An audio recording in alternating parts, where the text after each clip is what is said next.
Welcome to the Pineapple Perspective, another episode with another fantastic guest. Today, I'm really excited to have a friend, an industry icon, somebody who's really gaining a lot of awareness inside the industry and beyond. Mehdi from Crazy Pita. Welcome to the show. How are you? Thank you, Troy. I'm doing great. Great honor to be in your show. It's awesome to finally get you on. We see each other a lot out in the conference circuit, and when a lot of those conferences fall in Las Vegas, so we get to have time with you there socially, etc. And obviously, when we're in Vegas, we get to enjoy your restaurant. And so many of us I know try to make time and come see you and make videos with you in your store. We'll talk a little bit about that later. But Mehdi, let's start the show as we always do by asking you the first and most important question because of the thesis of this entire show. What does hospitality mean to you? Absolutely. Thank you, Troy. I look forward to conference season coming up here in Vegas pretty soon, starting September.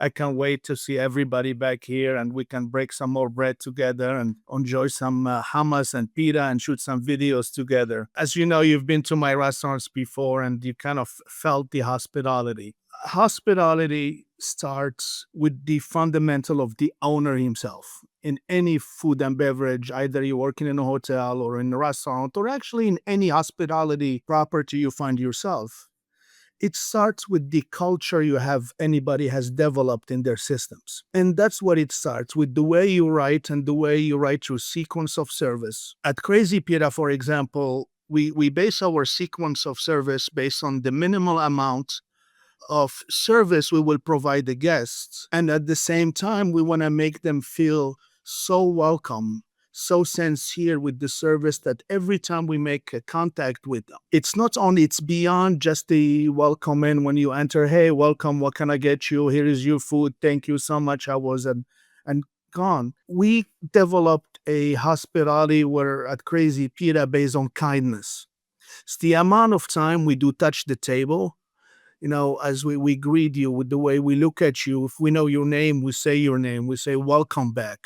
Instead of many establishments, I tell you, I've seen, if I go to some places and I hear welcome in, it's becoming so, yeah, we know you're there, but are we going to attend to you or not? That's another question. Hospitality starts just like back home when we grow up. You open your door, you have your family come into you, you hug them, you welcome them, you greet them, you bring them drinks, you bring them food.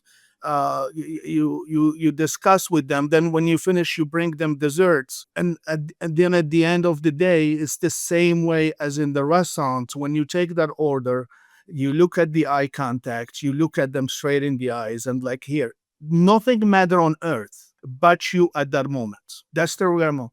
Then you proceed with the kindness of taking the order, the explanation of the menu, the providing if you have any specials, or let them know about what's happening in restaurant, and that comes with being informed. We have an amazing training program that we establish when one of our employees starts, and that's the most crucial moment. That's where you teach your employees about hospitality. Once you guide them through those steps of service, they get it. They become themselves wow. And they feel like, most of the employees, they feel, then a lot of them, they say, oh my God, I'm not going to go to this place anymore. I'm not going to go here. They don't do this to me. And they feel it. And that's one of the most important things. That's how we connect with our community and our guests at the end of the day. And here is the best thing about all this. We get paid for doing it. So it doesn't matter how much we charge for a pita or how much, even though it's more expensive, people are willing to pay you for your product and for your service because it's genuine, it's kind. Another thing that we look, the presentation, how we appear in the uniforms and the stores, that's a that's part of the hospitality. When you go to a place, how you're setting up your table. If you remember the days, you and me, we used to call this a mise en place, Yeah. right? It's, you go in, your uniform, your tables, your chairs, your glasses, your silverware, your napkins. How is the appearance look, not only from inside your restaurant, but from the outside as you walk in? That's where the hospitality starts. Nowadays, we add the digital part to it. Now you have to convince somebody up in the air that they're gonna like you. So Recently I put a post and somebody wants to show me another system of theirs. One of the things, if you go to my website, I put my face in there with my big smile, welcoming people. It works as equally as you're being on the ground. Throughout the service, the experience, the amount of time you put touches and you check with the guests and you kind of anticipate their needs ahead of their time. That's part of hospitality. Instead of having somebody raise their hands, can I get this? Can I get extra napkin? Oh, I dropped my fork on the floor. Clearing the table when they finish, instead of letting them go. You've been to one of my few of my restaurants and you've seen I don't have trash cans in the front.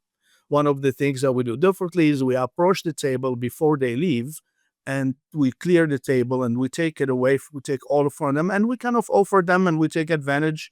We can offer them and upsell some desserts and make some sort of quick conversation with them. That's what hospitality means. It's the connection that you are making with your community, with your team, and with your guests. That's what makes it so strong. It's part of growing up to all this together. The most important word you said in there was sincerity, because the reality is when you do step into Crazy Pita, whether you're there or not, certainly when you're there, but even when you're not there, you have a pretty young crew, but yet they're very mature and they're very comfortable in expressing your brand and being extremely hospitable. And all the things you've said are very true. And I think it's interesting that you're able to achieve that. And I think you're right. It starts at the top, right? If you were not present, if you were not visible, if you were not constantly reinforcing this ideology of your belief system, it just wouldn't translate. And I think it takes reps and I think it takes time. And you've had really good resilience and retention of your staff.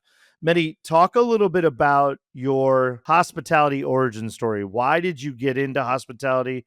Give us a quick history of how you came to this place in life, because you took a different path than even some restaurateurs. Absolutely. Well, I am from originally from Casablanca, Morocco. I moved to this state at the age of 16 years old. My intentions were never to work in restaurants or, the only thing you knew about restaurant is an establishment where you go and eat. I arrived with $30 in my pocket, 1985. I spent it within the first day I arrived. Spent Sunday, I lived with my brother who was here 3 months before me, and we had a roommate then. And I remember there was some toast and bread, and that's all what I ate the whole day Sunday. And I was very nervous and I couldn't say, hey, I need more food or buy anything. Luckily, they brought some food on a Sunday and we kind of indulged in it. And the next day, they taught me how to go and look for a job. Now, mind you, we had visas coming through English school and we're going to start learning English. I learned all what I knew what to say is yes, no, I love you. Those are the 3 words I learned. Got me in so much trouble. I went to a restaurant called, I remember, Cafe Petito, an Italian place. And I remember they're writing in my hand, they say, may I speak to the manager? So when I look in my hand, may I speak to the manager? And they look at the eyes and I smile and they talk, they say, I don't know what they're saying.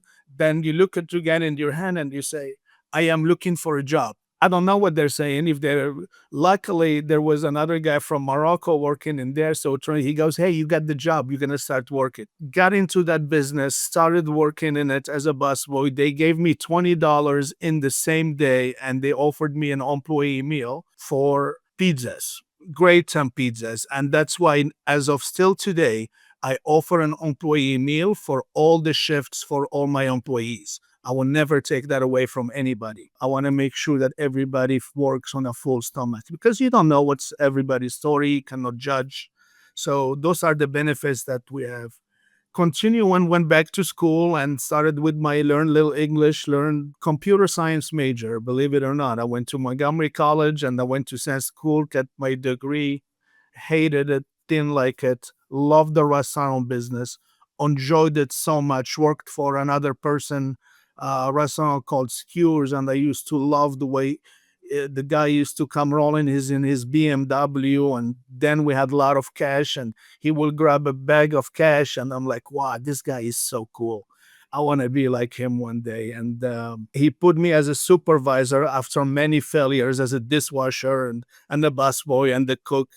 I couldn't do it, but I succeeded into managing the restaurants. And that's when my career started taking off. I've moved to Los Angeles and I joined a company called the Four Seasons Hotel. Brian Beverly Wilshire, Rodeo and Wilshire Boulevard, one of the most iconic hotels on the globe. Everybody from the world comes and to want to see where Pretty Woman was filmed. What an experience, man, with the Four Seasons. Was single then, lived out of backpack, and I got promoted to open hotels all over the world. Mainly was in the Middle East, Egypt, Riyadh, did some in Europe, assisted in so many properties. When I joined the company, they had about 10 to 15 hotels then, and we helped scaling them all the way to 80 hotels or so. And through those travels, you learn about so many cultures, and you learn about the people and how to communicate and how to converse. And what an experience I recommend to anybody that's starting out in their life, whatever career they do, is to join a hotel company and just travel. And first you get to travel for free, and they and you get paid for it, and you can eat and meet all these many cultures. So I decided after a while, decided to come back to Los Angeles, decided to start Crazy Pita, and I couldn't do it in Los Angeles then. Everything in 2006 was so expensive. You want to pay, start a small restaurants where in my area where I was, right in Beverly Hills, you had to pay that $15,000-$20,000 rent. And you're like, oh my God, what is this? I couldn't do it. So we decided, just got married then, and moved to Henderson. 19 years ago, 2 weeks from now, August 16, it will be 19 years since we started Crazy Pita. When you start opening, and here comes the shock. When you work for Four Seasons Hotel and you go and you say, you plan for your restaurants. I mean, we opened so many fine dining, so many casuals, banquets, room service, whatever you can think of. We design menus, beverages. Some of the amazing things that I remember is when we were like leading in so many products, and when I see them now like 25, 30 years later, I'm like, I created that trend. I'm the one who created the word mocktail when we did it back when we went to Saudi Arabia. There was no alcohol, and we needed to call the beverage something, so we couldn't call it cocktail, so we call it mocktail. And then it just take off. I go to room service right now or by the pool, and you see those trays that open up that they bring it in your lounge.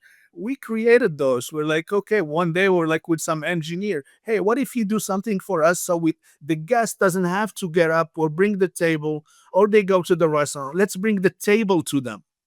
And those are the things that kind of helped us make successful where we are today. Anticipating, again, like I mentioned with the hospitality, you anticipated the guest needs, and that's why you create and you solve a problem. When I started Crazy Pita, like I mentioned, at the Four Seasons, when you want to put a sink, it just magically appeared the next day. All the budget and all this, all the engineers, everybody says, yes, okay, we'll give you a sink. And next thing you know, you have a sink. You say you want a cappuccino machine. Well, doesn't matter how much the cappuccino, $8,000-$10,000. If Mehdi says he wants one, then we bring one right there. I got a price shock when I opened my first restaurant. I started it from, you go to the water authority and they give you this bill of $40,000, and you're like, I didn't plan in any of this.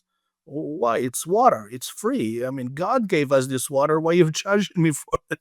Then you learn the hard way, and you learn to, reshape and remodel your restaurants. We created the menu, and since then, Troy, the venture has been so successful. We opened our first store, our second store, fifth for a good 15, 16 years. We created a lifestyle. The place is busy. The place are going so well. We get involved with the community, your life. You live your American dream that you dream of coming here. You do any business, you have your big house, you have your 3-door garage, you have your dogs, you have your barbecue on Sundays, and life. And of course, you start taking yoga, and you join the best clubs. You travel the world again. You take so many vacations. And then everything comes to an end on the 2020. COVID Yep. hit. It starts sad day for me. It was one of the saddest moments for me when I had to go around and I knew the governor was going to shut us down on March 17 by 5 p.m. It was St. Patrick's Day. 5 p.m. everything shut down. I closed all my stores, pulled to the side, broke down. I said, today, everything I worked for, I lost it all. You have no idea what's going to happen. You don't know if in our industry, today's bills, whatever you make today, you pay yesterday bills. So, and you just surrender, you pray to God, you go home, and you sit and wait. I was not willing to kill myself cooking pitas for anybody. I don't know what's going to happen. People are dying in Europe, people dying in South America. I was really afraid. I laid off all my employees. I said, guys, go ahead. And the best decision I ever made, it was for me then. They were in line on unemployment. They were collecting their checks within 2 weeks. And then 3 weeks goes by, the government came through for us. The best government that I believe in is the United States of America. They're in emergencies. They came through for us.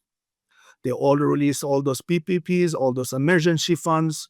All of a sudden, we reopened, we repositioned ourselves. Thankfully, Crazy Pita, with already the majority of our business, then we used to have about 30% to go orders. 60 dine in and, the numbers, and then you have your 15-20% catering.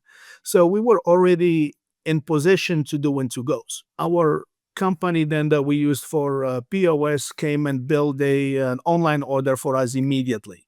This is a big, huge company, and then they have offices everywhere. The online order magically appeared like within a week, and we start taking orders, QR codes.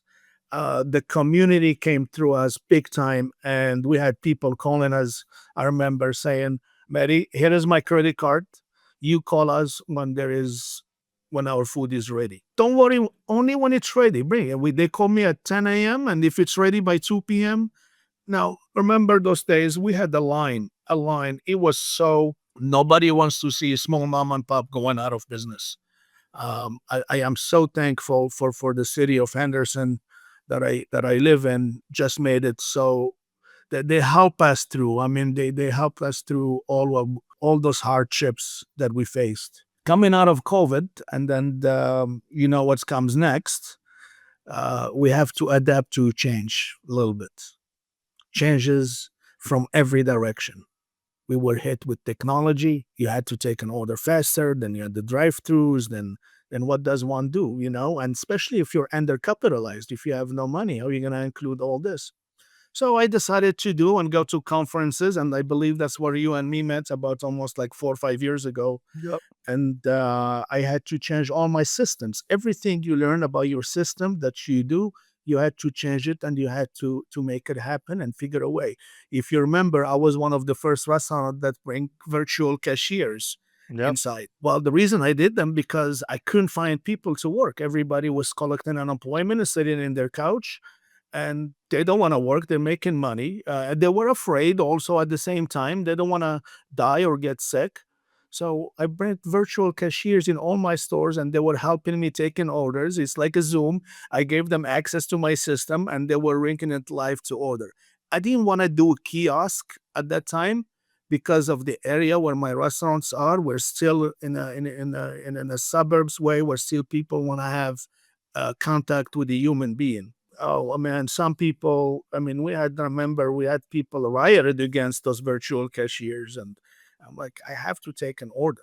But now that everything back, we had to eliminate them, but we still have humanity still taking order. It doesn't matter how technology will evolve and all these new softwares and that we do is still the one-on-one that we will never take away from any of our restaurant. And that's still technology will come and help and assist our employees in making it better. And those are the things we're using technology now. We're signing with this company now to do if I mention their names, WrestleWorks, and that's like a central nerve, and we're designing it together at the same time. I'm part of the design, and It is centric with two people in mind, the guests and our employees. Everything we do goes through it. It's just amazing with the actual data and how fast it brings it to us, so you can be make able to make a decision. The market inside, it's all connected. So your data, your customers, you know who they are and what they like and what they eat, and it's just who's their mother, who's their sister, who's their family, who are they connected to. It's just so much data and technology that sometimes I'm like, you need to hire one person just to kind of analyze all this. You need a system for your systems. We discuss about a system you created, Troy, for your franchising. I mean, I hear now about it is one of the most amazing franchise system out there that's gather all this data and put it together. So we did discuss it. We talked about it, and we're making a plan eventually to continue our conversations. Tell you what, if I say hello. Thank you. After adopting those changes, then you had some issues, with as restaurateurs, when we go through our life, and we have issues here and there, but we go through them and we navigate, and we always fix them. We don't care how they happen. We just care about how we fix them, and we move on to the next. Realistically, the last 2 years have been tough. We've been hit from every direction. As soon as we fix the technology issue, then you had the labor issue. All of a sudden, you're paying 50% more. So what do? Do you increase your prices, and do you say, "Hey, yes, I am doing so well. I'm growing," that because you raise your menu 50% and to make so you can afford, or you adjust your offering, you adjust your menu, you put your processes in place. Then the next thing you have, the food cost. Everything, the logistic. You have one day the chicken people raise their prices, the next day, tomorrow, the beef guys, then then the tomatoes. Before, you had one person that does their raise, and then you navigate through it, and then now everybody decided to move their prices 30-40%. Your labor goes up by 30-40%, your food costs go up by 30%, your utilities go up by 10% or so. Did you know that the credit card fee are becoming the number three most highest expense in the restaurants? So for everybody is listening, and when you get all these credit cards, take a look at them carefully. Look at your percentage you are paying. It's very crucial. The occupancy costs, very well, it's going up and up and up. Another thing that we were faced in so many restaurants, when they raised their prices by 25-30%, in their leases, they had this threshold of natural breakpoints where they pay percentage, and all of a sudden, every landlord is happy because you raise your menu 30%, so it's put you like 20-30% on your gross sale. Now you have to go back to zero and recalculate everything else. Why a lot of people regret why they did that raise, because you're just moving it to somebody else. Is it fair or not? That's another podcast we can talk about another day. But those are the things that we live on a daily basis. Now you have recently, I'm sure you had the tariffs, right? The tariffs have been making a big impact. I felt it a little bit because a lot of my food is global, comes from international, and we have some products that were sitting in the loading dock where the distributor is debating should he sign for them or not. They don't want to buy them. We had customers yelling at us for some products that we were have, and they're you serve the same product for 19 years, and all of a sudden it's not on your boat. Well, during COVID, I understand, but now a lot of people don't care if they want their products and it has to get here. We navigate through it, and finally we found solutions and ways, because you still want to offer the same consistency. My food is so consistent. The same food, chicken pita I made 19 years ago, is the same food I serve today. I learned this from the basic of the big companies in the world. McDonald's. A lot of people don't want to go there. A lot of people hate. A lot of people criticize him, but they're still number one. You have to put three brands together so you can reach McDonald's, and it still hasn't happened yet. Speaking of three brands, just recently, I decided to add two more brands to my line: Chicken Genius and Salad Madness. Why? Because of the systems were created, we can able to put and to add more concepts and kind of operate them with the same team without adding any labor, without adding any more burden on us. So They serve now as incremental. Believe it or not, some of them are beating Crazy Pita on the virtual world. So we have decided now that we're gonna expand through our expansion. We're gonna add them as brick and mortar into insert certain malls. Either we're gonna put them in the same mall as a three brands if it's feasible. This way we can have only one managing team managing all the three restaurants. Or if in the future, if we go to a certain areas and they say, well, you cannot put Crazy Pita because we have, another pita restaurants or Mediterranean, we be able to put our one of our brands and sell Crazy Pita virtually. So it's kind of basic a win-win for all and for all of us. Another, we're blessed when we decided to do a franchise. We want to just recently, we want to do a franchise in the franchise idea came actually before COVID. In back in 2019, if you remember 2019, we had a lot of hardship in all the restaurants. We had too many seats out there, too many restaurants. Here locally in Vegas, we have every brand wants to expand and they're looking for spaces. So many restaurants, but the pie is just the same. The pie is not growing. So if you were making 100%, now you're making 75%. I was taking a trip to London. Back, I went to visit my mother in Morocco, but I stop in London for a couple days to kind of enjoy the city, beautiful city. And I got upgraded to first class from Chicago to London. And I mean, Troy, first class, not business class, where they say, sir, come upstairs, where you have that big lounge. You travel to Singapore, so you know what it's like. Well, in 2019, we didn't do so much, and this was my first time getting in first class. And when I came back, I was like, I want to Google see the cost of this. It was so expensive. And I did my calculation. I'm like, three restaurants, there's not gonna cut it. So that's when the franchise and we start talking, and when we're all the franchise program, we got the FDD, the operation manual, everything in place. And after COVID, just recently, we decided to release it and kind of test the water, see what it's like. And luckily, we landed one of our first franchisees inside Walmart. We just recently opened, and right after we were approached, and we will start to expand to other Walmarts within the country, wherever we like to be. So we kind of have access to so many stores, but we're gonna be strategically thinking about this and open in only certain areas that's going to match our growth. So recently, we have committed to take on five stores in Florida. The first one's going to open in Port St. Lucie within 2-3 weeks. Then we're doing three in Jacksonville, and we have Miami Gardens, plus another one also down in Miami in Hollywood.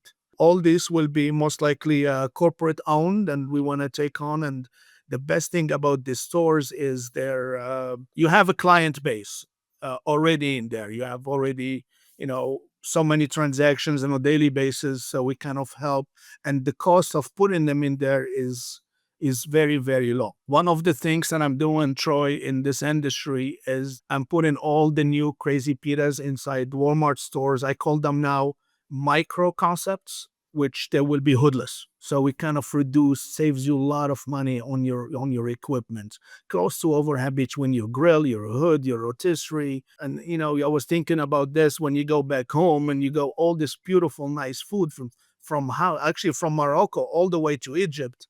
The food always tastes good and juicy, and in every home you go to, even on the streets. But none of these people have grills or hoods. But the food is still so stunning, so tasty. So I'm like, what can I just duplicate the same? Instead of you have to reduce your costs and all this, and the equation is, surprisingly, it's 3-on-3 cash. Why not focus on this and just open a lot of them in here in this Walmarts? And one, you're providing a good, healthy, convenience food for a totally new demographic. We grew up in a country where we didn't have a lot of money. We didn't have, but we always seems to cook fresh. The items that we use are so fresh, and they don't cost a lot because we're not using caviar. We're not using any of Bellinis or any champagne or anything like that. One of the things we're trying new inside Walmart store is the ice cream. we're bringing some new ice cream and we're introducing a new beverage concept that we were asked to develop and shortly, and we're gonna try it out in Port St. Lucie called Brain Breeze. So we will be testing this new beverage concept where it have milkshakes, smoothies, coffee drinks, even boba. It was one of the concepts that I always wanted to create years back, but it's just the timing that just helped me expedite the process. So if you find yourself in Florida and Port St. Lucie anytime, please come and let me know. We'll go there and we'll try some boba or milkshakes with the ice cream. We have some flavors like Superman flavor and for the kids to enjoy. At these stores, we're trying to build not just a food establishment, but we want to be part of the community within the stores. We have no walls. If you look, you've been to my store inside the Walmart here, and you see there is no attachment. It's open to everybody. We're trying to duplicate like more of Whole Food. If you go there, you have your cart. One, you're buying tomatoes, this, and all of a sudden you find yourself grabbing an ice cream or grabbing some hummus or a snack. The rotisserie chicken is amazing. I can say that here we beat Costco's chicken and Sam's Club chicken. I believe you. I believe you. Mehdi, talk a little bit about you've mentioned community quite a bit. I see you online at chambers of commerce and local community events. You're also very, very prolific in your own social media. You are essentially the mascot of these brands. What led you to pick up the camera or the phone and have and you do have your own style, which is very infectious, but what led you to be motivated to do that? Not every, 3, 5, 8 unit brand owner gets in front of the camera everywhere he goes, every conference, every awards event, every time you're in a Walmart store, in your own brick and mortar stores, when you're at the Henderson Chamber of Commerce, you're everywhere and you put out a ton of content. And it's not always about Crazy Pita, right? It is Mehdi of Crazy Pita is here doing this with these people, and you're usually promoting something else. Talk a little bit about your mindset and why you do that. I do it for many reasons. When this technology came about, social media and Instagram, and you learn in this business, you want to hire a company to do it for you. Then I looked at the price tag. This was about when we started 4 or 5 years ago. And when TikTok came and the reels, and I'm like, why should I pay somebody this much money what I can just go like this for 30 seconds and they save me all this cash? And that's how it started. That's how I started it.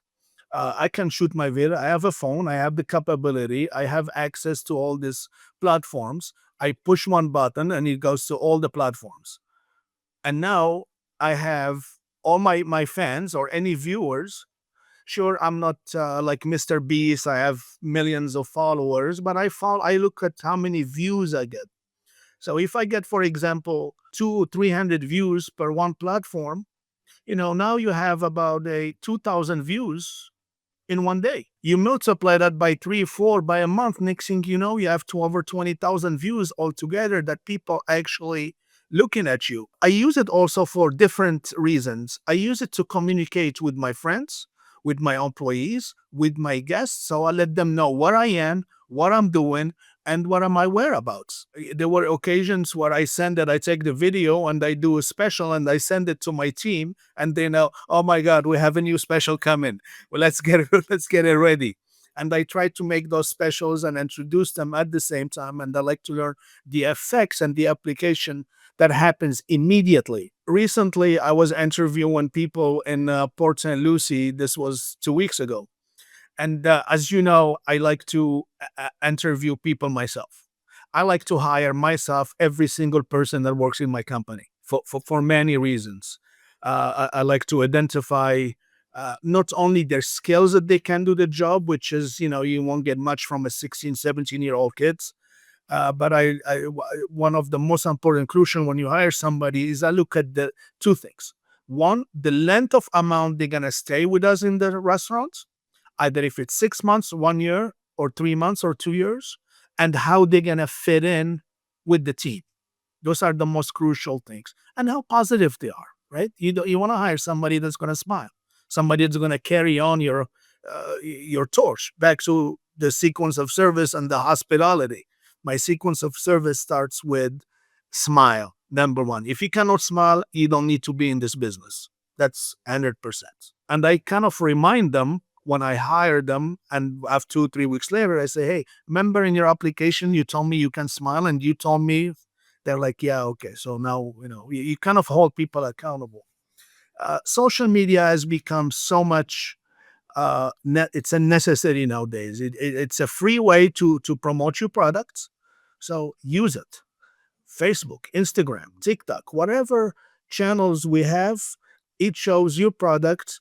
People that are living around next to you know what you have. And you got to keep people engaged, and you got to keep them motivated. They want to know. Recently, if you notice, look on my website, we were awarded we started doing the airline business now. How that started. We just went in, we catered for them, they ordered some food, and the next thing you know, they want us to present and they want us to kind of do more things. So now it's changed. Now we're doing a deal with Atlantic Air. They have about 30 airlines. Varies from private. Most of them are like smaller planes, jets, to the maximum they do 10 to 15 passengers. So I'm very, very glad and so happy that we got that deal. So that's an extra revenue that's come just straight to done. You have the kitchen, you have the labor. All what you have to do is bring it from point A to point B. It's an upscale menu, and you know me, I like to travel and try a lot of new food and things. So I bring those ideas with me during my research and development trips, which they've been happening quite a lot lately, especially summertime. So when I was interviewing all these people back in Florida, and each one of them, they're like, hey, you're the guy who does the commercials for Crazy Pita. We recognize you by your voice. So now I'm associated, like, people now, they see me they see those videos as commercials. I argue with my one of my marketing guys. I tell him, hey, how long do I need to do this? He goes, you keep doing it. You keep clapping your hand. We're not going to change that. Yeah. You have a style. It's a signature, and it matters. Like, you have to have consistency, and you've decided on a particular style that is infectious, and it stops you and makes you think and makes you want to watch. And what is this thing he's going to be showing us? And I think it has its effect, which is very positive. Absolutely. Yeah. It's there for us. It's free. I recommend everybody to use it. Well, Mehdi, the time has flown by, my friend, and we're at the end. I want to thank you for being here. How can people find out more about your brands, and find where your locations are so they can come check them out? Absolutely. You can find me on social media, Eat Crazy Pita. You can find me on LinkedIn, Mehdi, and my last name Zarhloul. You can find me on Facebook. You can go to my website and send an email there. It will come straight to me. I like to validate all the emails that come through. Then I direct them to the appropriate. But that's where you can find me, or you can pick up the phone and call me. Yeah, you'll find me.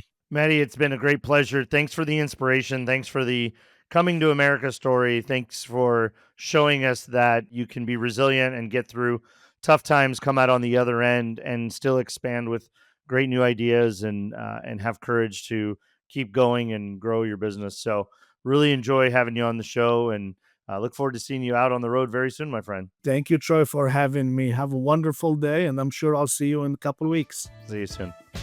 Thank you for listening to The Pineapple Perspective.